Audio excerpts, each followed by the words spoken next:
do you think that women who voted for Hillary, women who have strongly supported the feminist movement and supported the left, are feeling disenfranchised given the current climate of sexual brutality and oppression brought to light in Hollywood recently?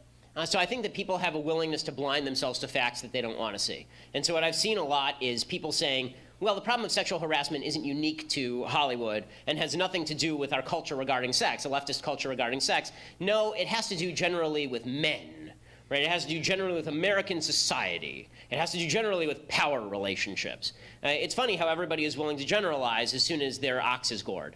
Right? As soon as the left sees, wait, our culture, our feminist culture that we said that we were going to promulgate and was going to protect women hasn't protected women, nearly at all, then all of a sudden it turns into, well, it's not us that sin, it's men that sin. Right? And so I've been getting a lot of this online in the last couple of days. It's you men who haven't stood up. And I keep saying, like, what do you want me to do? And I'll do it. Really, what do you want me to do? Like, if you show me a rapist like Harvey Weinstein allegedly is, then I will say, send him to jail or castrate him, right? Like, this is not difficult. But if you just say to me, you don't acknowledge the rape culture, again, I need you to define that, and I need you to explain to me what I did.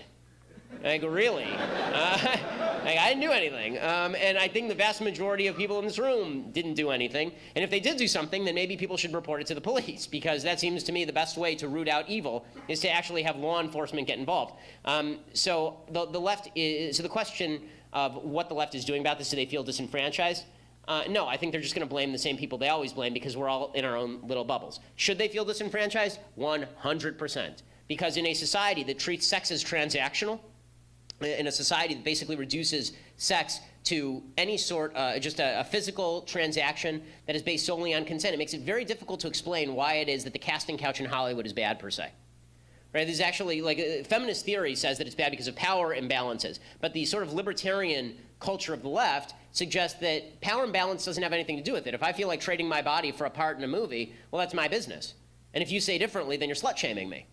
Right? So that's, well, you can't really have it both ways. Either it's bad or it's not bad. And if we are going to fight sexual harassment and sexual assault, it seems to me that we have to do a couple of things. One, we have to reinvest sex with value beyond just a physical transaction. It's not just two people who are getting each other's rocks off. It actually means something beyond that. There's a relationship that's attached to it. And beyond that, I think that we need to re-inculcate in men themselves, not just the teach men not to rape routine. Like, again, it's such a weird concept. Like, when I was 11, my dad didn't sit me down and say, son, don't rape people. Like, if you have to teach your child that, my guess is that you got a bigger problem than that on your hands. What my dad taught me was to be a gentleman and to treat women with respect. And that has to do with being a gentleman and recognizing differences in sex roles. Because one of the things that's happened is that traditional masculinity, the idea that it is a man's job to protect women, this is one of our jobs as human beings, as men, to protect women, the feminist movement doesn't like that. Well, then you can't blame us for not protecting women if you don't want us to protect women.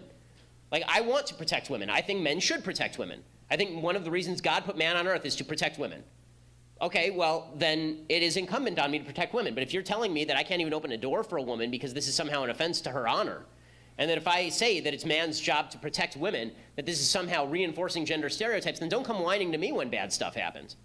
Because the answer to bad behavior is good behavior. The answer to vice is virtue. The answer to vice isn't just yelling and hashtagging crap.